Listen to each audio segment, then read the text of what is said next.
Hello everyone, তোমরা সবাই কেমন আছো? আশা করি সবাই খুব ভালো আছো। আমি খুব ভালো আছি। আমি পূজা, তোমাদের সাথে শেয়ার করতে চলে এলাম আরও একটা নতুন ব্লগ ভিডিও নিয়ে। তো আগের পার্টে দেখিয়েছিলে জগন্নাথ দেবের স্নানযাত্রা উপলক্ষে ঘরে পুজো দিয়েছিলাম। তো আজকে স্নানযাত্রা উপলক্ষে কিন্তু আমাদের পাড়াতে প্রতি বছরই এক জায়গায় ইনভাইট থাকে, সেখানে বৈষ্ণব সেবা হয়। তারই জন্য কিন্তু আজকে আমরা সব সখীগণরা মিলে রেডি সেডি হয়ে বেরিয়ে পড়েছিলাম। দুপুরবেলার ওখানে কিন্তু সেবাটা আমরা আজকে নেব। তো যাই হোক, তো এখানে এসে দেখলাম এখানে নাম গান কীর্তন যেটা হয় আর কি, প্রতি বছরের মতন এবছরও হচ্ছিল। কালকে থেকেই শুরু হয়েছে। কালকে আমার শাশুড়ি মারা এসেছিল রাত্রিবেলা। যাই হোক, দেখো যার জন্য আসা, এই হচ্ছে যোগু দাদা, একদম স্নানযাত্রা উপলক্ষে সেজেগুজে একদম রেডি। কত সুন্দরী না লাগছে দেখো দেখতে, মন প্রাণ যেন একদম জুড়িয়ে গেল যোগু দাদাকে দর্শন করে। তারপরে কিন্তু এখানে এসে আমরাও সবাই কীর্তনের সাথে একটু কীর্তনটা উপভোগ করছিলাম। তারপরে দেখো আমার মামামও কিন্তু সবার মতন হাত তুলে একদম কীর্তনটা নিজের মতো করে কীর্তনের নাচ করছিল। তো সেই ভিডিও ক্লিপটা আমি আর না নিয়ে থাকতে পারলাম না। দেখো ও কিন্তু খুব মজা পাচ্ছিল। জানো তো, এই কীর্তন দেখে আসার পর থেকে এই কদিন পরই কিন্তু আমার মাম্মাম বেশ কদিন ধরে এই হরে কৃষ্ণ করে গেছে। আর ফোনে কিন্তু কার্টুনের বদলে হরে কৃষ্ণ দেখছিল।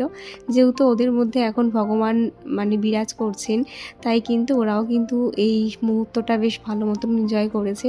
যাই হোক, এখানে ওর ঠাম্মি ওকে শিখিয়ে দিচ্ছিলো এরকম এরকম করে হাত তুলে হরে কৃষ্ণ করতে হয়। ওখানে তো কীর্তন নাম গান সব হয়ে গেছিলো। তারপরে কিন্তু আমরা চলে আসলাম এখন ভোগ প্রসাদ গ্রহণ করব বলে। তো এসে দেখলাম প্রথম ব্যাচটা ভর্তি হয়ে গেছিলো, সেকেন্ড ব্যাচে বসবো, তাই এখানে আরেকটু দাঁড়িয়ে পড়লাম। তো দাঁড়ানোর সাথে সাথে আমাদের দিয়ে দিয়েছিলো আম পান্নার জুস। যারা কীর্তন করছিলেন সবাইকেই দিয়েছিল, সাথে আমাদেরও দিল, তাই আমরাও একটু খেয়ে নিলাম। কারণ প্রচণ্ড গরম ছিল, দেখে বুঝতেই পারছো, বাচ্চা থেকে বড় সবারই অবস্থা খারাপ। তারপরে দেখো আমরা টেবিল চেয়ার পাওয়ার পরে আমরা বসে পড়লাম। তো প্রথমেই পাতায় পড়ে গেছিলো কচুর শাক, মোচা, ভেজ ডাল, আলু চিপস, সাথে ছিল লেবু। সেটা দিয়ে চিপে কিন্তু লেবুটা একদম চিপে ভালো মতন খেয়ে নিলাম। আর প্রতিটা ভোগ প্রসাদ এত ভালো হয় যে কি বলবো, একদম মন প্রাণ জুড়িয়ে যায়। প্রতিবারই কিন্তু ওয়েট করে থাকি কবে স্নানযাত্রার এই নিমন্ত্রণটা পাবো ভগবানের প্রসাদ গ্রহণ করার জন্য। আমার তো ভীষণ ভালো লাগে। তারপরে কিন্তু পাতে দিয়ে দিয়েছিল হচ্ছে পটল আলুর তরকারি, তারপরে ছিল হচ্ছে পোলাও, সাথে ছিল পনির।